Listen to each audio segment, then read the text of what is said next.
तो बॉस मानना पड़ेगा, टाटा मोटर्स जैसी लॉन्चिंग कोई नहीं कर सकता। कितनी गाड़ियां आती हैं मार्केट में, लोग 2 दिन बाद भूल जाते हैं।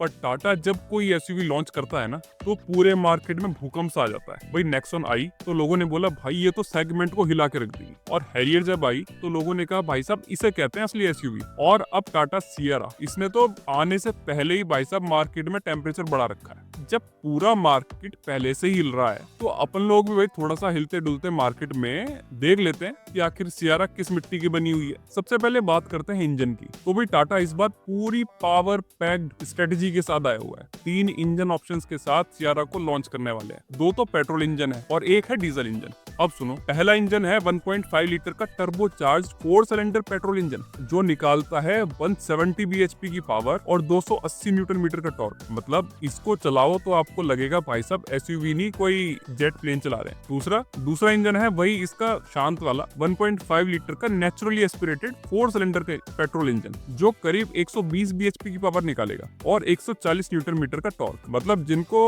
हर वक्त भाई रेस नहीं करनी ना, गाड़ी को भगाना नहीं है और स्मूथ ड्राइव चाहिए, इधर से उधर जाना है, तो उनके लिए बढ़िया इंजन है। अब आप सोच रहे होंगे भाई 2 पेट्रोल इंजन लाने का क्या मतलब है? भाई साहब यही तो टाटा का बिल्कुल नया गेम प्लान है। एक इंजन मिडिल क्लास लोगों के लिए जो बोलते हैं भाई साहब हमें माइलेज दे दो, बस हमें ज्यादा खर्चा नहीं करना, कम खर्चे में गाड़ी चलनी चाहिए। दूसरा इंजन है स्पीड लवर्स के लिए, जो बोलते हैं भाई साहब गाड़ी में जान होनी चाहिए, पैडल दबाओ तो गोली की तरफ भागे कार। अगर आपने ध्यान नहीं दिया तो जरा ध्यान से सुनिए, ये जो टाटा कर रही है ना, उसमें कोई रॉकेट साइंस नहीं है। असल में सारी कंपनियां इसी फॉर्मूले पर काम कर रही हैं, खासकर इस मिड साइज एसयूवी वाले सेगमेंट में। एक इंजन होता है भाई नेचुरली एस्पिरेटेड पेट्रोल इंजन और दूसरा होता है टर्बो चार्ज पेट्रोल इंजन। अब आप सोच रहे होंगे भाई ऐसा क्यों? तो भाई बात ये है, जो नेचुरली एस्पिरेटेड इंजन होता है ना, वो बनाना सस्ता पड़ता है और उसे मेंटेन करना भी सस्ता पड़ता है। मतलब कॉस्ट इफेक्टिव सॉल्यूशन है, यानी कम खर्चे में आपकी गाड़ी बढ़िया चलेगी और लंबी चलेगी। इसी वजह से टाटा को ये बेनिफिट होगा कि अपनी कार के प्राइस को वो कम से कम रख सकते हैं। मतलब उनका जो स्टार्टिंग मॉडल होगा, सबसे सस्ता मॉडल, उसके प्राइसेस काफी कम होंगे। अब यही तो मास्टर स्ट्रोक है। जब गाड़ी की लॉन्च प्राइस सुनते ही कस्टमर्स के कान खड़े हो जाएंगे, अरे वाह, तो भाई साहब माइंड में ना एक पॉजिटिव इमेज बन जाएगी। अरे यार 10 लाख रुपए की शेयर आ जाती है। बाकी ब्रांड्स बोलते हैं भाई हम तो 12 लाख 13 लाख रुपए की कार देंगे। भाई साहब जब आप एक्चुअल में शोरूम पे पहुंचोगे तो बेस वेरिएंट में तो चलो बिल्कुल बेसिक सी चीजें होती है, लेकिन जब मिड वेरिएंट में आओगे या मिड मॉडल में आओगे तो उसका प्राइस भी वही 15-16 लाख 17 लाख रुपए हो सकता है। लेकिन जब आप उस 10 लाख को सुन के कम से कम शोरूम तक पहुंच तो जाओगे, और वहीं से ही वो टाटा का सेल्समैन आपका माइंड कन्वर्ट कर देगा। आप ये 10 वाली नहीं जी, आप 13 लाख वाली लो। तो कहाँ तो आपका दिमाग में कभी था ही नहीं कि आप 13 लाख की गाड़ी लोगे, और वहीं वो एक सेल्स एग्जीक्यूटिव आपको 13 लाख रुपए की गाड़ी बेच देगा। तो ये सिर्फ टाटा नहीं कर रही,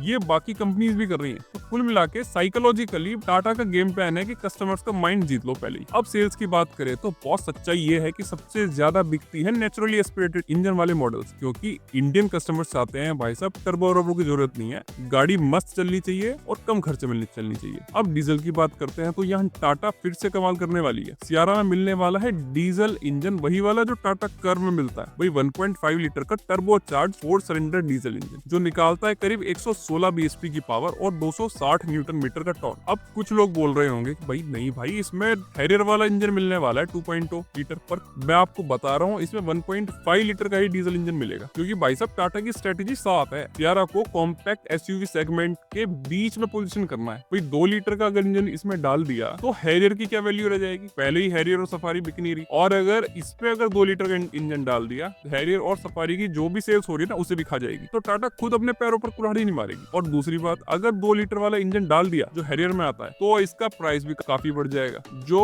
एक इंडियन मिडिल क्लास को अट्रैक्ट करने की कोशिश हो रही है ना सियारा से, फिर वो फेल हो जाएगी। तो भाई टाटा को चाहिए मार्केट में पकड़, सिर्फ पावर नहीं। और हाँ, सबसे बड़ी बात ये है, वो ये है कि टाटा सियारा सिर्फ पेट्रोल या डीजल तक सीमित नहीं रहेगी। भाई साहब इसका ईवी वर्जन भी लॉन्च होगा। जब बात ईवी वर्जन की आती है ना, तो टाटा वालों ने कसम खा रखी है कि भाई जो भी दो बेहतरीन दो। तो इसमें आपको या तो 55 किलोवाट आवर की वाली बैटरी मिलेगी या फिर आपको 65 किलोवाट आवर वाली, यानी जो भी लगवा लो, चाहे कुछ भी हो, लो, रेंज आपको बेहतर से बेहतर ही मिलने वाली है। अब कई लोगों का सवाल आता है, भाई ऑल व्हील ड्राइव देगा टाटा या फिर बस 2 व्हील ड्राइव ही आएगी? तो जी ऑल व्हील ड्राइव आएगा, पर वो आएगा सिर्फ ईवी वर्जन में। और हाँ, और रही बात बाकी आइस वर्जन की, पेट्रोल डीजल की, तो उसमें तो केवल 2 व्हील ड्राइव ही आएगा। हाँ, मन को तसल्ली देने के लिए ड्राइविंग मोड जरूर डाल दिए गए हैं कि जी सिटी मोड है, इको मोड है और स्पोर्ट्स मोड है। अब आते हैं सेफ्टी पर। देखो भाई, ये टॉपिक तो वैसे टाटा के लिए ना थोड़ा कॉमन हो गया, क्योंकि भाई सेफ्टी और टाटा दोनों एक साथ चलते हैं, क्योंकि ABS 6 airbags, ESP, hill hold, roll over mitigation सब कुछ मिल जाएगा आपको टाटा सियारा के वेरिएंट्स में। और तो और एडास लेवल 2 भी मिलेगा, यानी गाड़ी खुद बोलेगी भाई तू गाड़ी चला, मैं हूं ना, टेंशन मत। तो भाई साहब बिल्ड क्वालिटी की बात करो, तो भाई साहब जहां बात टाटा की आती है, तो बिल्ड क्वालिटी में तो बिना पूछे ही अप्रूव हो जाती है टाटा। भाई वही जो कर्व में, कर्व पहले भी भारत NCAP में 5 स्टार लेके आ चुकी है, तो समझ लो टाटा की गाड़ियां कुछ भी हो, 5 स्टार तो उनका पहले से ही रहता है। अब आती है बात माइलेज। भाई किसी ने नहीं बताया होगा, लेकिन मैं आपको बताने जा रहा हूँ कि जब टाटा वालों ने सियारा का ट्रिपल स्क्रीन वाला सेटअप टीज किया था ना, तो उसमें एक जगह 17 kmpl की माइलेज लिखी थी। अब आप सोचिए, अगर पेट्रोल वाला वेरिएंट है तो क्या वो 17 kmpl की माइलेज देगा? भाई साहब मुझे तो दूर दूर तक नहीं लगता कि इस साइज की गाड़ी 17 kmpl की माइलेज दे देगी। तो वो बेशक डीजल का था। अब सोचो जरा, सिटी मोड में या इको मोड में, स्पोर्ट्स मोड में, फिर भी 17 kmpl का माइलेज कहीं से कहीं तक भी वैलिड नहीं होता पेट्रोल गाड़ी के साथ। हाँ, मैं मारुति की अगर बात करते हैं तो उसकी बात अलग है, लेकिन उसके साथ एक और चीज लिखी थी, गाड़ी की ट्रिप